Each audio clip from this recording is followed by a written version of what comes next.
Okay, next வந்து பார்த்திங்கன்னா 9th plan. So இந்த பிளான் வந்து பார்த்திங்கன்னா இம்ப்ளிமெண்ட் பண்ண பீரியட் வந்து ஸ்லோ டவுன் பீரியட். ஏன்னா south east Asian economic crisis வந்தது, south east Asian financial crisis.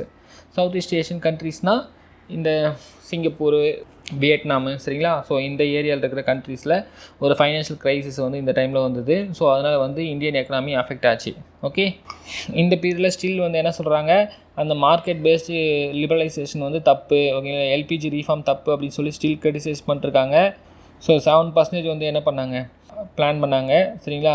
ஒரு 7 designated basic minimum services with extra central assistant for these services, ஓகேங்களா. பேசிக் மினிமம் சர்வீசஸ் கொடுக்கணும் அப்படின்னு சொல்லிட்டு ஒரு 7 சர்வீஸை வந்து பிளான் பண்ணுறாங்க. என்னென்ன 7 சர்வீஸ்னு சொல்லி படிச்சுக்கோங்க. ஒன்று drinking water, primary health service, universalisation of primary education, public housing assistance, nutritional support, connectivity, habitation, streamlining of the public distribution system. Okay, so அதுக்கப்புறம் பார்த்தீங்கன்னா இந்த பிளானில் ஃபிஸ்கல் கன்சாலிடேஷன், சரிங்களா. ஃபிஸ்கல் கன்சாலிடேஷன் அப்படின்னா டெஃபிசிட் ஃபினான்ஸ் பண்ணக்கூடாது, ஃபிஸ்கல் டெஃபிசிட்டை குறைக்கிறது, சரிங்களா. கவர்மெண்ட் வந்து ஒவ்வொரு வருஷமும் என்ன பண்ணுது, நிறைய கடன் வாங்கி பட்ஜெட்டை வந்து இது பண்ணுது. ஸோ ஆக்சுவலாக எவ்வளோ நமக்கு வந்து ரெவன்யூ வருது, அதுக்கேற்ற மாதிரி எக்ஸ்பெண்டிச்சர்ஸை அதுக்கு ஏற்ற மாதிரி வச்சுக்கணும்.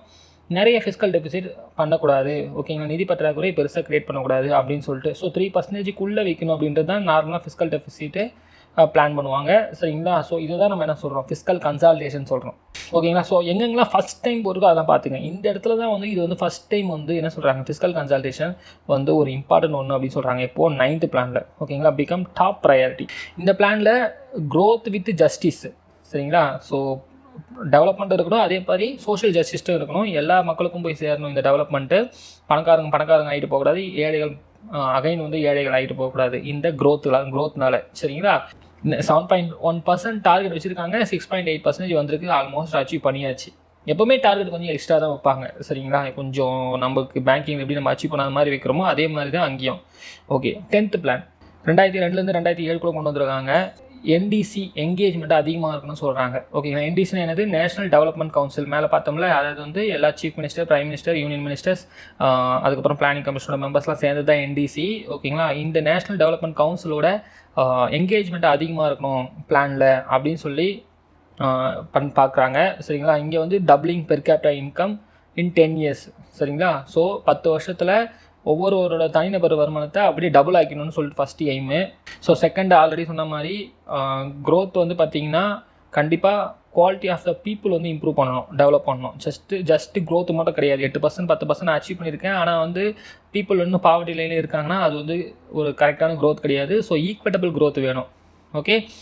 ஸோ ஃபஸ்ட் டைம் என்ன பண்ணியிருக்காங்க, இங்கே மானிட்டரபிள் டார்கெட்ஸ் வச்சுருக்காங்க, ஓகேங்களா. ஸோ இதுக்கு முன்னாடி வந்து இது மாதிரி டார்கெட்ஸ் வச்சுட்டாங்க, ஒன்லி க்ரோத்துக்கு முன்னாடி டார்கெட் வச்சுட்டாங்க, மீதிக்கெல்லாம் வந்து ஒரு மானிட்டரபிள் டார்கெட் வைக்கல.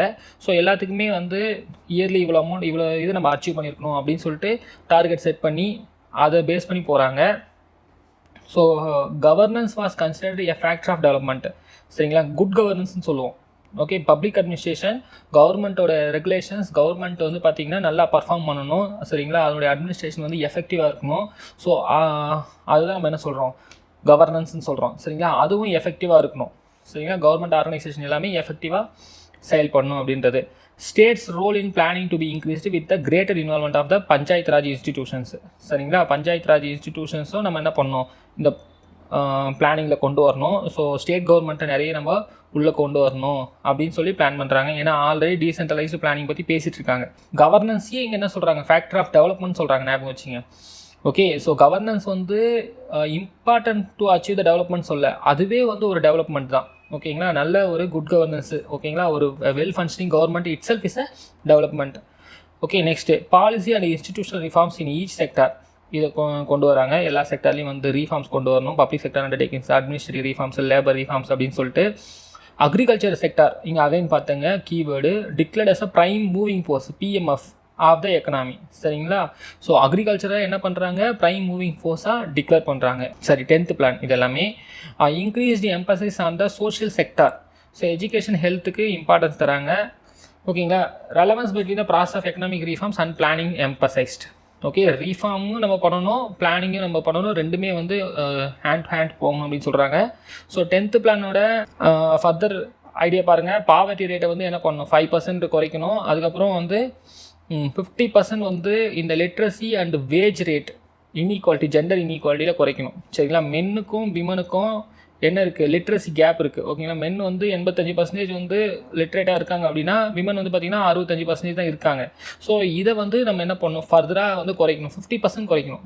ஓகேங்களா, அப்படின்னா என்ன, 20% இருக்குது கேப்பு, அதை 10% ஆக்கணும். சரிங்களா, அது ஒரு ஐடியா. அதே மாதிரி மென்னுக்கு ஒரு சம்பளம் தராங்க, விமனுக்கு ஒரு சம்பளம் தராங்க, ரெண்டுமே ஈக்குவலாக இல்லை. சரிங்களா, ஸோ அந்த டிஃப்ரென்சஸுமே குறைக்கணும் அப்படின்னு சொல்லி பிளான் பண்ணுறாங்க. ஓகேங்களா, அகைன் பார்த்தீங்கன்னா டார்கெட் வந்து 7.7%, ஆனால் 8.1% அச்சீவ் பண்ணியிருக்காங்க. ஓகேங்களா, இது வந்து நல்ல அச்சீவ்மெண்ட்டு. ஓகே, நெக்ஸ்ட்டு வந்து 11th பிளான் வருது. சரிங்களா, 11th பிளான் எந்த இயர், 2007 to 2012. சரிங்களா, இங்கே வந்து என்ன சொல்கிறாங்க, இன்க்ளூசிவ் க்ரோத், இந்த வேர்டு பார்த்துங்க. ஓகேங்களா, emphasise the idea of inclusive growth. இன்க்ளூசிவ்னா எல்லாரையுமே உள்ளடக்கி நம்ம என்ன பண்ணணும், முன்னேறணும் அப்படின்னு சொல்லிட்டு. ஓகேங்களா, முக்கியமாக இன்க்ளூசிவ் அப்படின்போது ஏழை, ஓகேங்களா, ஏழைங்க, பெண்கள், அதுக்கப்புறம் ட்ரைபல்ஸு, ஸோ யாரெல்லாம் வல்னரபிளாக இருக்காங்களோ எல்லாரையுமே உள்ளடக்கிய ஒரு முன்னேற்றமாக இருக்கணும். ஸோ முன்னேற்றன்றது வெறும் முன்னேற்றத்தை, அதாவது வந்து வெறும் ஆல்ரெடி முன்னேறினவங்களே முன்னேற்றத்துக்கு கிடையாது அப்படின்னு சொல்லிட்டு இந்த இடத்துல இன்க்ளூசிவ் க்ரோத்னு சொல்லி கொண்டு வராங்க. இன்க்ளூசிவ் க்ரோத்துக்கான மீனிங் அண்டர்ஸ்டாண்ட் பண்ணிக்கிங்க. ஓகே, ஆனால் இந்த இடத்துல பார்த்தீங்கன்னா FRBM ஆக்ட்னு ஒரு ஆக்ட் கொண்டு வந்திருக்காங்க, fiscal responsibility and budget management act. இந்த ஆக்டில் என்ன சொல்லியிருக்காங்கன்னா, ஃபிஸ்கல் டெஃபிசிட் வந்து கவர்மெண்ட் வந்து ப்ரீச் பண்ணக்கூடாது, 3% டார்கெட்டை வச்சுட்டு அதை அச்சீவ் பண்ணுறதுக்கு பார்க்கணும். அதே மாதிரி ரெவன்யூ டெஃபிசிட் வந்து பார்த்தீங்கன்னா 0 ஆகணும் அப்படின்றதெல்லாம் பிளான். சரிங்களா, இது ஒரு டைப் ஆஃப் பற்றாக்குறை, இது ஒரு டைப் ஆஃப் பற்றாக்குறை, நிதி பற்றாக்குறை. ஓகேங்களா, இதை வந்து இந்த ஆக்டே கொண்டு வந்துட்டாங்க, பார்லிமெண்ட் மூலமாக ஒரு ஆக்டே கொண்டு வந்து இந்த ஒரு 4 வருஷத்தில் 5 வருஷத்தில் இதை நீங்கள் அச்சீவ் பண்ணணும் அப்படின்னு சொல்லிட்டு ஒரு ரோட் பிளாக் வச்சுட்டாங்க. சரிங்களா, ஸோ அகைன் இது என்ன ஆச்சுன்னா, பிளானிங் கமிஷன் என்ன சொல்லுது, இது வந்து நம்ம க்ரோத்துக்கு வந்து அச்சீவ் பண்ணுறதுக்கு இது வந்து ஒரு ஆப்ஸ்டக்கலாக இருக்கும். ஏன்னா வந்து கவர்மெண்ட் வந்து நிறைய இன்வெஸ்ட்மெண்ட் பண்ண முடியாது, கடன் வாங்கி இன்வெஸ்ட்மெண்ட் பண்ண முடியாது அப்படின்னு சொல்லி சொல்கிறாங்க. ஏற்கனவே இன்ஃப்ளேஷன் வந்து பார்த்திங்கன்னா 6% போட்டிருக்கு, ஹையர் இன்ஃப்ளேஷனு. ஸோ இதனால் அகைன் என்ன பண்ணுவாங்க, இன்ஃப்ளேஷன் அதிகமாச்சுன்னா கவர்மெண்ட் ஸ்பெண்ட் பண்ணுறதுலாம் கம்மி பண்ணுவாங்க, அதுக்கப்புறம் RBI இன்ட்ரெஸ்ட் ரேட்லாம் ஏற்றும். இது வந்து பொருளாதார முன்னேற்றத்துக்கு அகைன் வந்து ஒரு ஆப்ஸ்டக்கலாக இருக்கும். சரிங்களா, அதே மாதிரி இந்தியன் ருப்பி வந்து ஸ்ட்ராங்காக இருக்குது. ஓகேங்களா, ஸ்ட்ராங் ருப்பி அப்படின்னா அது வந்து எக்ஸ்போர்ட்டருக்கு வந்து அகைன்ஸ்ட்டு.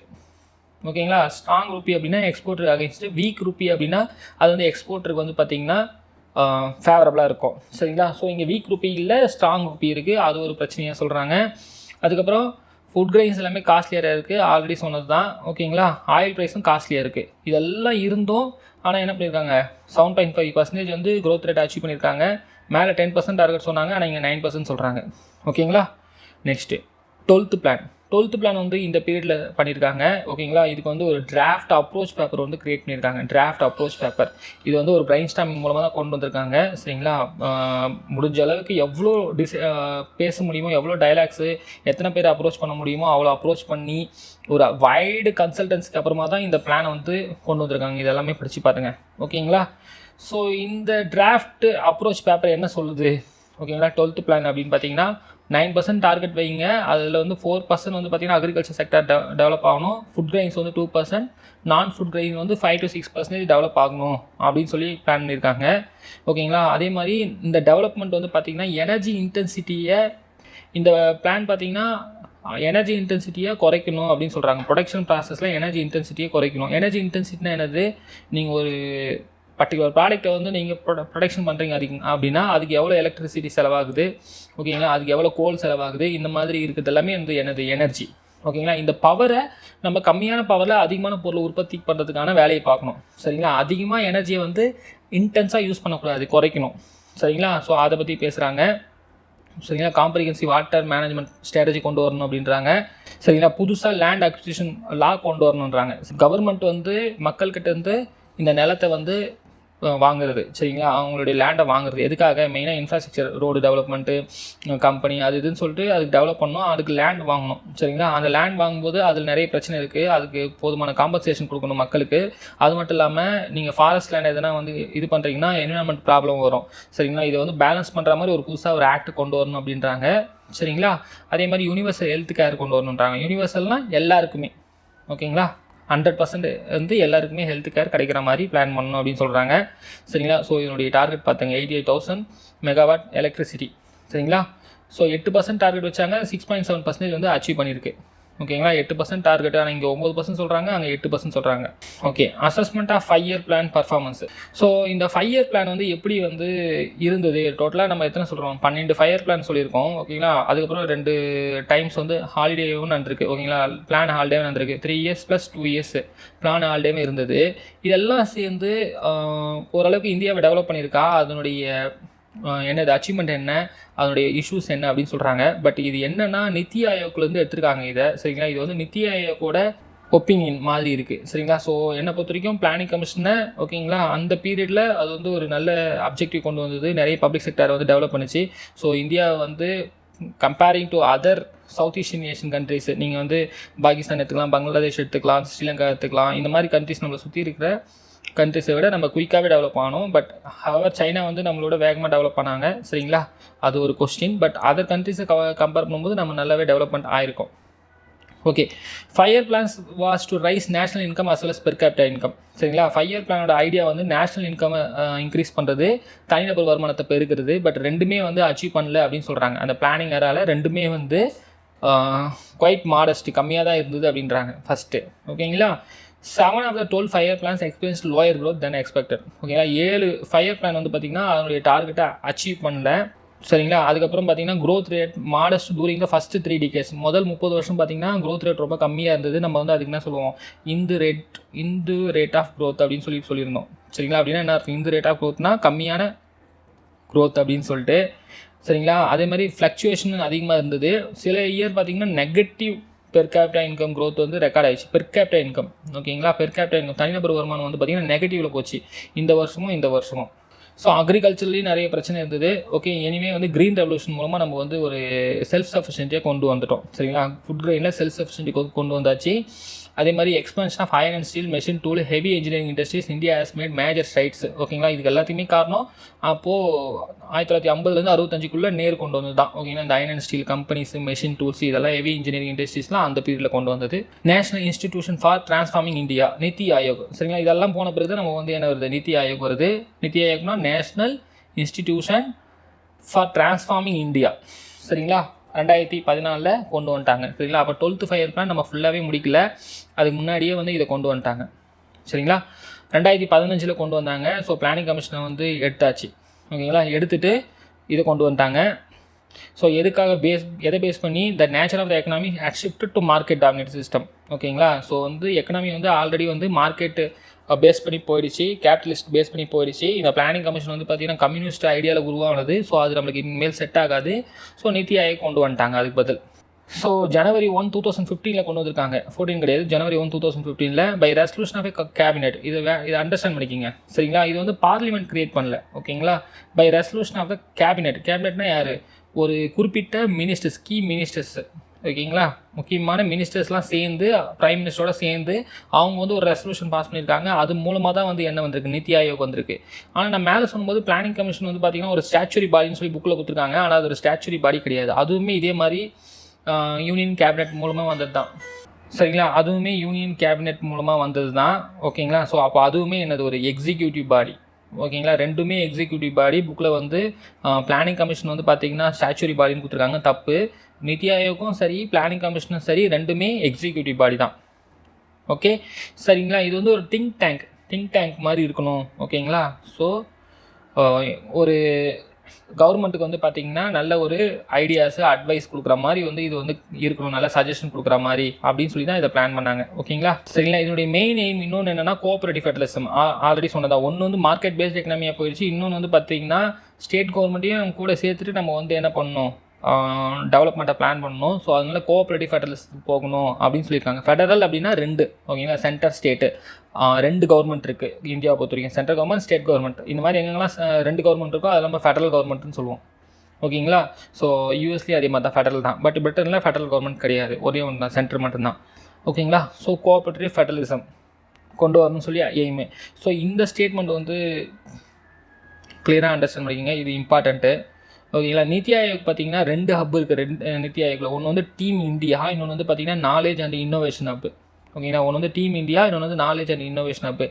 Team India coordinate state involvement with central government. சரிங்களா. இந்த டீம் இந்தியாவோட வேலை என்ன அப்படின்னா ஸ்டேட் கவர்மெண்ட்டை சென்ட்ரல் கவர்மெண்ட்டோட இன்வால்வ் பண்ணி டெவலப்மெண்ட்டுக்கு யூஸ் பண்ணிக்கிறது, டெவலப்மெண்ட் பண்ணுறது இந்தியாவை. சரிங்களா? இன்னொன்று வந்து நாலேஜ் அண்ட் இன்னோவேஷன் ஹப் என்னென்னா, நம்ம மேலே சொன்ன மாதிரி அந்த நித்தி ஆயோகோட திங்க் டேங்க். ஓகேங்களா? ஸோ என்ன மாதிரி டெவலப்மெண்ட் பண்ணணும், ஸோ எல்லாத்தையும் ரிசர்ச் அனலைசேஷன் பண்ணி இந்தியாவை டெவலப்மெண்ட் பண்ணுறதுக்காக இருக்கிறது தான் இந்த knowledge and innovation hub. So ரெண்டுமே வேறு ரெண்டுமே வந்து ஒரு ப்ரைமரி ரெஸ்பான்சிபிலிட்டி நித்தி ஆயோகோடது. ஓகேங்களா? நித்தி ஆயோகோட மெம்பர்ஸ் இதுவும் பார்த்துங்க, இதுவும் இம்பார்ட்டன்ட் தான். ஓகேங்களா? இது வந்து chaired by prime minister, planning commission மாதிரி தான். சரிங்களா? ஸோ நித்தி ஆயோகோட கவர்னிங் கவுன்சில்னு ஒன்று இருக்குது. நித்தி ஆயோகோட கவர்னிங் கவுன்சில் மெம்பர் யாருன்னு பாருங்கள். ஒன்று வந்து சேர்பர்சன் ஆல்ரெடி யார், prime minister. Ex officio members of NITI Aayog, vice chairperson, full time members, chief minister of states பார்த்துங்க, chief ministers of states, lieutenant governor of Andaman and Nicobar islands. ஓகேங்களா? Special invitees of NITI Aayog.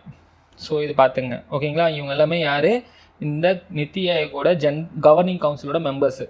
So functions of NITI Aayog already சொன்னது தான். ஓகேங்களா? ஒரு national development policies கொண்டு வருது, cooperative ஃபெடரல்ஸை develop பண்ணுறது, ஓகேங்களா, வில்லேஜ் டெவலப்மெண்ட் பண்ணுறது, economic strategy, policy, security consideration, to give attention to vulnerable segments, to concentrate on technological advancement. இது எல்லாமே அதனுடைய எய்மு. ஓகே, ஸோ எதுக்காக நித்தி ஆயோக் கொண்டு வந்தாங்க, பிளானிங் கமிஷனில் என்ன இஷ்யூ அப்படின்னு பற்றி இந்த இதில் பேசுகிறாங்க. ஃபஸ்ட்டு வந்து பார்த்தீங்கன்னா, there is a conflict between the planning framework and the market role. ஓகேங்களா? ஸோ பிளானிங் அப்படின்னாவே வந்து பார்த்திங்கன்னா, ஸோ மார்க்கெட்டை நம்ம வந்து என்ன பண்ணுறோம், ஈஸியாக ஃபங்க்ஷன் ஆக விடல ஃப்ரீயாக. ஓகேங்களா? ஸோ கவர்மெண்ட் பிளானிங் அப்படின்னாவே நம்ம மார்க்கெட் ரோலை, ப்ரைவேட் ரோலை நம்ம அண்டர்மைன் பண்ணுறோம் அப்படின்னு சொல்லி மீனிங்கு. ஸோ ஆல்ரெடி சொன்னது தான், பிளான்ட் எக்கனாமி அப்படின்னாவே அது வந்து என்னது, கம்யூனிஸ்ட் எக்கனாமி தான். ஸோ அதனால் என்ன பண்ணுறாங்க, அதை எடுத்துகிட்டு இப்போது நித்தி ஆயோக் கொண்டு வராங்க. சரிங்களா? ஸோ பிளானிங் கமிஷனோட இஷ்யூ அப்படின்னு சொல்கிறாங்க அதை. ஓகேங்களா? ஆரம்பத்தில் இண்டிபெண்டன்ஸ் ஆன பிறகு நம்மக்கிட்ட ரொம்ப ரிசோர்ஸஸ் கம்மியாக தான் இருக்குது. சரிங்களா? ஸோ அந்த டைமில் பிளானிங் வந்து ஒரு இம்பார்ட்டன்ட் ஒன்று. ஏன்னா அந்த இருக்கிற ரிசோர்ஸை என்ன பண்ணணும், டிஸ்ட்ரிபியூட் பண்ணணும். ஓகேங்களா? யாருக்கு, மெயினாக இன்ஃப்ராஸ்ட்ரக்சர், ப்ரையாரிட்டி செக்டர்ஸ்க்கு டிஸ்ட்ரிபியூட் பண்ணணும் கவர்மெண்ட்டு. பட் இப்போ அந்த மாதிரி கிடையாது அப்படின்னு சொல்கிறாங்க. சரிங்களா? அது ஒரு ஃபஸ்ட்டு ரீசன். செகண்ட் வந்து பார்த்திங்கன்னா, இது வந்து அதுக்கேற்ற மாதிரி டிரான்சிஷன் ஆகலை அப்படின்னு சொல்கிறாங்க. பிளானிங் கமிஷன் வந்து பார்த்திங்கன்னா, எக்கனாமி என்ன ஆச்சு, பொறுமையாக வந்து கம்யூனிசம், சோஷியலிசம்லேருந்து என்ன ஆயிடுச்சு, அப்படியே மார்க்கெட் பேஸ்டு எக்கனாமியே மாறிடுச்சு. ஓகேங்களா? ஸோ கேபிட்டலிசம் பேஸ்ட் மாறிடுச்சு. ஓகேங்களா? அதுக்கேற்ற மாதிரி இது டிரான்சிஷன் ஆகலை. ஓகேங்களா? சரிங்களா? ஸோ மார்க்கெட் எக்கனாமின்னா ஆல்ரெடி நான் என்ன சொன்னேன், பட்ஜெட் வந்து பார்த்திங்கன்னா நிறைய சப்சிடிலாம் தரமாட்டாங்க. கவர்மெண்ட் வந்து சோஷியல் செக்டருக்கு நிறைய வந்து ஒதுக்க மாட்டாங்க. சரிங்களா? ஸோ மார்க்கெட் வந்து எல்லாமே பார்த்துக்கும் அப்படின்னு சொல்லிட்டு, ஸோ ஆட்டோமேட்டிக்காக வந்து பட்ஜெட் போதுமான அளவுக்கு இவங்க ஒதுக்கலனாவே பிளானிங்கோட வேலை இல்லை. ஓகேங்களா? போதுமான ரிசோர்ஸஸ் ஒதுக்கலனாவே பிளானிங்கோட வேலை எதுவுமே கிடையாது. ஓகேங்களா? ஸோ இது எல்லா ரீசனுக்காக என்ன ஆயிடுச்சு, இந்த பிளானிங் ப்ராசஸ் வந்து பார்த்திங்கன்னா அதனுடைய இம்பார்ட்டன்ஸ் வந்து இழந்துடுச்சு. ஓகேங்களா? The second contradiction was between centralized authority over resource allocation and the state's development role in a federal system of government. So already சொன்னதான், சென்ட்ரலைஸ்டு ஒரு டைப்பாக இருந்தது எது, அந்த பிளானிங் கமிஷன். ஓகேங்களா? ஏன்னா அப்போ வந்து காங்கிரஸ் வந்து ரொம்ப டாமினண்ட்டாக இருந்தாங்க. மெஜாரிட்டி ஸ்டேட்டில் அவங்க தான் ரூல் பண்ணிட்டு இருந்தாங்க. சரிங்களா? ஸோ ஒரே ஒரு சிங்கிள் பார்ட்டி சிஸ்டம் டாமினன்ஸ்னு சொல்லி இருந்தது. ஓகேங்களா? சிங்கிள் பார்ட்டி டாமினன்ஸ் அப்படின்னு சொல்லிட்டு. ஆனால் அது வந்து என்னாச்சு, போக போக சிங்கிள் பார்ட்டி டாமினன்ஸ் போய் கோலிஷன் கவர்மெண்ட். ஓகேங்களா? 2-3 பார்ட்டி 3-4 பார்ட்டி வந்து சப்போர்ட் பண்ணால் தான் மேலே வந்து என்ன பண்ண முடியும், கவர்மெண்ட் ஃபார்ம் பண்ண முடியும் அப்படின்னு சொல்லி இருந்தது. பட் 2014 அது திரும்பியும் வந்து என்னாச்சு, சிங்கிள் பார்ட்டி டாமினன்ஸாக ஆயிடுச்சு. ஓகே, ஸோ இது ஒரு ரீசன் சொல்கிறாங்க. சரிங்களா? ஸோ இப்போ வந்து ஸ்டேட் கவர்மெண்ட்டுக்கு நல்ல பவர் இருக்குது. அப்போ ஒரே ஒரு சிங்கிள் பார்ட்டி தான் இருந்தது பவர்ஃபுல்லாக. இப்போ எல்லா ஸ்டேட் கவர்மெண்ட்லேயும் அந்த ரீஜனல் பார்ட்டிஸ் இருக்குது. இருந்தால் அவங்களுக்கு வந்து போதுமான ரோல் நம்மளால் தர முடியல. ஏன்னா இந்த பிளானிங் ப்ராசஸ் வந்து ஒரு சென்ட்ரலைஸ்டு ப்ராசஸாக இருக்குது. வெறும் சென்ட்ரல் கவர்மெண்ட் மட்டும் பிளான் பண்ணுறது. சரிங்களா? அது ஒரு பிரச்சனை. ஸோ அதனால தான் இவங்க அகைன் கோஆப்ரேட்டிவ் ஃபெடரலிசத்தை பற்றி பேசுகிறாங்க. ஓகே, அதே மாதிரி இந்த பிளானிங் கமிஷனோட இன்னொரு பிரச்சனை என்ன, அக்கௌண்டபிலிட்டி கிடையாது. ஓகேங்களா? நம்ம ஆல்ரெடி சொல்லியிருந்தோம், மானிட்டரபிள் டார்கெட்டே வந்து அவங்க ரொம்ப லேட்டாக தான் கொண்டு வந்தாங்க. ஓகேங்களா? அதே மாதிரி இந்த 5 வருஷம் பிளான் சொல்கிறாங்க. ஓகேங்களா? 5 வருஷம் கழிச்சு தான் வந்து என்ன பண்ணுவாங்க, அதை ரீவிசிட் பண்ணி பார்க்குறாங்க. அதுக்கப்புறம் வந்து அது செத்தப்பாக அடித்த மாதிரி தான் நம்ம வந்து என்ன பண்ண முடியாது, போதுமான அக்கௌண்டபிலிட்டியை க்ரியேட் பண்ண முடியாது அப்படின்னு சொல்கிறாங்க. ஓகேங்களா? ஸோ அதுக்கப்புறம் பார்த்தீங்கன்னா முக்கியமாக பாருங்கள், இந்த planning commission was frequently accused of making discretionary transfers to states to fulfil non revenue deficiencies thereby violating the financial commission rules. ஓகேங்களா? ஸோ இந்த பிளானிங் கமிஷன் வந்து ஒரு பவர்ஃபுல் பாடி, அதுக்கிட்ட நிறைய ரிசோர்ஸ் இருக்குது. அது வந்து ஸ்டேட்ஸ்க்கு வந்து பார்த்திங்கன்னா பயாஸ்டாக வந்து நிதி ஒதுக்குது. ஓகேங்களா? சில ஸ்டேட்டுக்கு அதிகமாக ஒதுக்குது, சில ஸ்டேட்டுக்கு கம்மியாக ஒதுக்குது, பேஸ்ட் ஆன் பொலிட்டிக்கல் பர்செப்ஷன். ஓகேங்களா? அதில் வந்து இப்போது நித்தி ஆயோகம் வந்து எக்ஸப்ஷன் கிடையாது. ஹவவர் பிளானிங் கமிஷனோட இஷ்யூ அப்படின்னு சொல்கிறாங்க. ஓகேங்களா. ஸோ ஃபைனான்ஸ் கமிஷன் ஒன்று இருக்குது. ஃபைனான்ஸ் கமிஷன் வந்து பார்த்திங்கன்னா இது வந்து ஒரு கான்ஸ்டியூஷன் பாடி. ஓகேங்களா. கான்ஸ்டியூஷன்லேயே இது இருக்குது. இந்த ஃபைனான்ஸ் கமிஷனோட வேலை என்ன, அதாவது சென்ட்ரல் கவர்மெண்ட்டுக்கும் ஸ்டேட் கவர்மெண்ட்டுக்கும் நிதியை பிரித்து தருது. ஓகேங்களா. சென்ட்ரல் கவர்மெண்ட் என்ன பண்ணுது, இன்கம் டேக்ஸ் அதுன்னு சொல்லிட்டு எல்லா பணத்தையும் சென்ட்ரல் கவர்மெண்ட் தான் போகுது. அதை வந்து ஸ்டேட் கவர்மெண்ட் இத்தனை பர்சன்டேஜ் பிரிச்சுட்டாங்க அப்படின்னு சொல்கிறது ஃபைனான்ஸ் கமிஷன். ஓகேங்களா. ஆனால் அந்த ரோலை இது வந்து என்ன பண்ணுது, இந்த பிளானிங் கமிஷன் வந்து பார்த்திங்கன்னா அஃபெக்ட் பண்ணுது. ஏன்னா பிளானிங் கமிஷன் வந்து பார்த்திங்கன்னா ஒரு எக்ஸிக்யூட்டிவ் பாடி. ஓகேங்களா. ஜஸ்ட் மினிஸ்டர்ஸ் சேர்ந்து வந்து கிரியேட் பண்ணியிருக்காங்க. இது வந்து கான்ஸ்டியூஷன் பாடி. ஓகேங்களா. ஸோ கான்ஸ்டியூஷன்லேயே இருக்குது, அரசியலமைப்பு சட்டத்திலே இருக்குது. பட் இவங்களுக்கு ரொம்ப பவர் இருக்குது, இவங்களுக்கு கம்மியாக பவர் இருக்குது. ஓகேங்களா. There was politics and significant distortions in government expenditures. சரிங்களா. இது ஒரு இஷ்யூவாக சொல்கிறாங்க. One of the major challenges for Niti Aayog is to increase accountability. Previously, under the 5-year planning approach, review occurred after the plan period. ஓகேங்களா. முன்னாடி review வந்து என்ன பண்ணுறாங்க, plan முடிஞ்ச பிறகு தான் பண்ணுறாங்க. ஸோ நோ ட்ரூ ரெஸ்பான்சிபிலிட்டி எதுவும் வரல. ஓகேங்களா.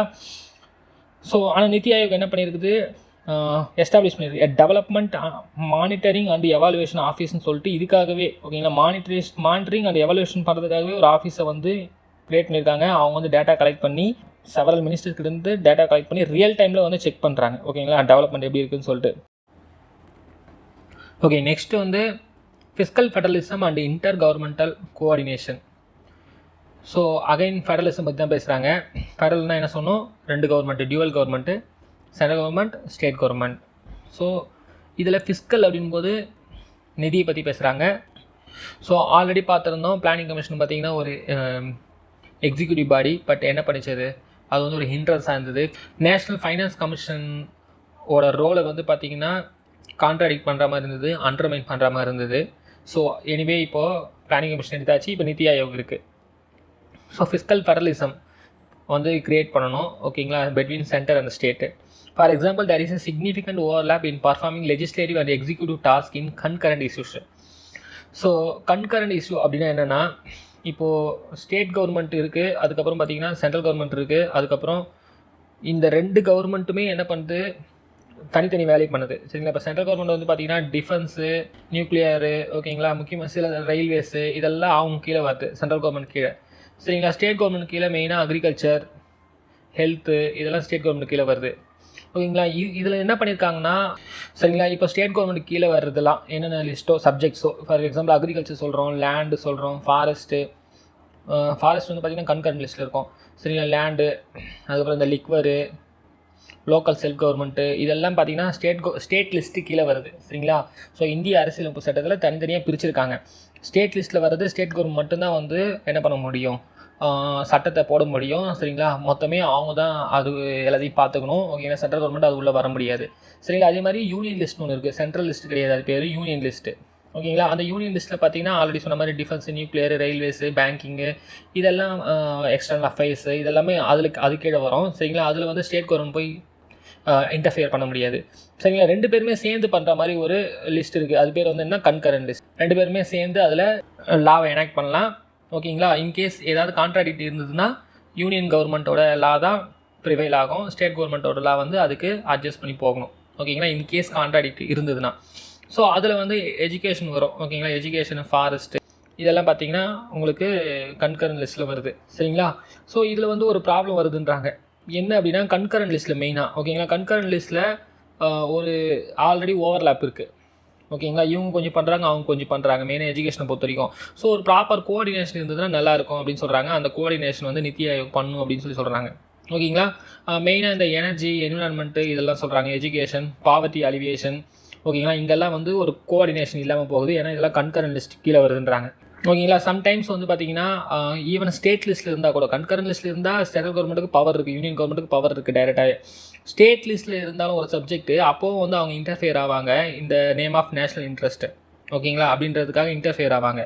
இங்கேயும் வந்து உங்களுக்கு அந்த கோஆர்டினேஷன் வேணும். சரிங்களா. அது கொம்பேட்டிவ் மோடில் போகக்கூடாது. ஓகேங்களா. இதெல்லாம் பார்த்துங்க, redistribution, health care, urban development, poverty reduction, இந்த இடத்துல வந்து ஸ்டேட் கவர்மெண்ட்டுக்கு கீழே வந்தாலும் சென்ட்ரல் கவர்மெண்ட் வந்து இன்டர்ஃபியர் பண்ண வேண்டியது இருக்குது அப்படின்றாங்க. சிலது வந்து யூனியன் லிஸ்ட்டில் இருக்குதுன்னு சொல்லியிருந்தோம். ஓகேங்களா. சிலது வந்து யூனியன் லிஸ்ட்டில் இருக்குது. ஆனால் யூனியன் லிஸ்ட்டில் இருந்தாலும் இம்ப்ளிமெண்டேஷன் வந்து பார்த்திங்கன்னா ஸ்டேட் கவர்மெண்ட் பண்ணால் இன்னும் கொஞ்சம் நல்லாயிருக்கும். சரிங்களா. ஏன்னா வந்து ஸ்டேட் கவர்மெண்ட் வந்து directly linked with the people, அவங்க ரொம்ப க்ளோஸாக இருக்காங்க, close proximity to the people. So அவங்க மூலமாக இம்ப்ளிமெண்டேஷன் பண்ணால் இன்னும் நல்லாயிருக்கும் அப்படின்னு சொல்கிறாங்க. ஸோ அதுக்கு உங்களுக்கு என்ன வேணும், கோஆர்டினேஷன் வேணும். ஓகேங்களா. இது எல்லாத்துக்கும் வந்து நித்தி ஆயோக் யூஸ் ஆகும்னு சொல்கிறாங்க. நித்தி ஆயோக் வந்து ஒரு நாலேஜ் ஹப்பு, அதோடைய எக்ஸ்பீரியன்ஸ் டெவலப் ஆகுதுனால. ஓகேங்களா. ஸோ அது மட்டும் இல்லாமல் காம்படிட்டிவ் ஃபெடரலிசம்னு சொல்லி ஒரு புதுசாக கான்செப்ட் சொல்கிறாங்க, இதையும் பார்த்துங்க. ஓகேங்களா. காம்படிட்டிவ் ஃபெடரலிசம் முன்னாடி என்ன சொன்னோம், கோஆப்ரேட்டிவ் ஃபெடரலிசம். கோஆப்ரேட்டிவ் ஃபெடரலிசம்னா உங்களுக்கு வந்து ஸ்டேட் கவர்மெண்ட்டையே உள்ளே எடுத்துகிட்டு, ஓகேங்களா, ஸோ அவங்களுக்கும் வந்து நிறைய ரோலு டெலிகேஷன், அவங்களுக்கும் பவர் தர்றது, ஓகேங்களா, இம்ப்ளிமெண்டேஷன் பிளானிங் இதெல்லாம் அவங்களுடைய டிசிஷனையும் வந்து ப்ராப்பராக எடுத்துக்கிறது அப்படின்னு சொல்லி பார்த்துட்டு கோஆப்ரேட்டிவோட, ஓகேங்களா, சென்ட்ரல் ஸ்டேட் கோஆப்ரேஷனோட வந்து இந்தியாவை டெவலப் பண்ணுறது, அது வந்து கோஆப்ரேட்டிவ் ஃபெடரலிசம். காம்படிட்டிவ் ஃபெடரலிசம் அப்படின்னா என்னென்னா, ஒரு ஸ்டேட்டுக்கும் இன்னொரு ஸ்டேட்டுக்கும் நம்ம வந்து காம்படிஷன் ஓகே பண்ணோம்னா இன்னும் கொஞ்சம் டெவலப்மெண்ட் நல்லாயிருக்கும் அப்படின்னு சொல்கிறது. சரிங்களா. அதுக்கு என்ன பண்ணுறாங்க, நித்தி ஆயோக் அவங்க வந்து ரேங்கிங் விடுறாங்க. ஓகேங்களா. இதில் வந்து எஜுகேஷனில் வந்து யார் நல்லா பண்ணுறாங்க, பெஸ்ட் ஸ்டேட்ஸு, ஓகேங்களா, in development, best states in health அப்படின்னு சொல்லி நிறைய அவங்க என்ன பண்ணுறாங்க, ரேங்கிங் ஃப்ரேம் ஒர்க் விடுறாங்க. இந்த இடத்துல இவங்க வந்து நல்லா பண்ணியிருக்காங்க அப்படின்னு சொல்லிட்டு நிறைய இடத்துல தமிழ்நாடு வந்து ஃபஸ்ட்டு வந்திருக்கு. ஓகேங்களா. இதில் என்ன ஒரு முக்கியமான விஷயம்னா, இந்த காம்படிட்டிவ் ஃபெடரலிசம் கோஆப்ரேட்டிவ் ஃபெடரலிசம் போய் இப்போ கரண்ட்டாக இந்தியாவில் வந்து கொம்பேட்டிவ் ஃபெடரலிசமாக போயிட்டுருக்கு. ஓகேங்களா. ஏன்னா வந்து ஸ்டேட் கவர்மெண்ட்டை ஒழுங்காக வந்து பர்ஃபார்ம் பண்ண விட மாட்டாங்க. ஓகேங்களா. ஸோ கவர்னர் வந்து ஒரு நாமினல் ஹெட்டு, அவர் வந்து பார்த்தீங்கன்னா பீப்புள் ரெப்ரசன்டேட்டிவோட டிசிஷன் எல்லாமே வந்து என்ன பண்ணுறாரு, இன்டர்ஃபியர் பண்ணுறாரு, ஸ்டாப் பண்ணுறாரு, அகைன்ஸ்ட் த கான்ஸ்டியூஷன் போகிறாங்க. சரிங்களா. ஸோ இது வந்து ஸ்டாப் ஆகி அகைன் வந்து நம்ம என்ன பண்ணணும், கோஆப்ரேட்டிவ் ஃபெடரலிசத்துக்குள்ளே போகணும். Promoting innovation. நித்தி ஆயோகோட முன்னொரு வேலை என்னென்னா ப்ரொமோட்டிங் இன்னோவேஷன். இதை பார்த்துங்க, அட்டல் இன்னோவேஷன் மிஷன் சொல்லி பிளான் பண்ணாங்க. ஓகேங்களா. Aim Atal innovation mission. ஓகேங்களா. அட்டல் பிகாரி வாஜ்பாய் பேரில் இன்னோவேஷன் மிஷன் அப்படின்னு சொல்லி கொண்டு வந்திருக்காங்க. அதுவுமே நித்தி ஆயோக்கு தான் one of the part of NITI Aayog. ஓகேங்களா. Already made significant contribution to boosting Indian innovation environment. June 22 படி it has constructed over 9500 Atal tinkering labs. ஓகேங்களா. 9500 அட்டல் டிங்கரிங் லேப்ஸை வந்து ஸ்கூல்ஸில் கொண்டு வந்திருக்காங்க. ஸோ ஸ்கூல் குழந்தைங்களோட இன்னோவேஷனை டெவலப் பண்ணுறதுக்காக அவங்களுக்கு போதுமான இன்ஃப்ராஸ்ட்ரக்சர். அதே மாதிரி ஆண்டர்பிரனர்ஸ், ஸ்டார்ட் அப்ஸ், அவங்க வந்து அவங்களுடைய புது ஐடியாஸை வந்து ஒர்க் பண்ணி பார்க்கறதுக்கு அட்டல் இன்குபேஷன் சென்டர்ஸ் அப்படின்னு சொல்லி கொண்டு வந்திருக்காங்க. சரிங்களா. இது அட்டல் டிங்கரிங் லேப்ஸ், இது அட்டல் இன்குபேஷன் சென்டர்ஸ். சரிங்களா. இது வந்து இன்னோவேட்டர்ஸ், ஸ்டார்ட் அப்ஸ்க்கு, இது வந்து ஸ்கூல்ஸில். சரிங்களா.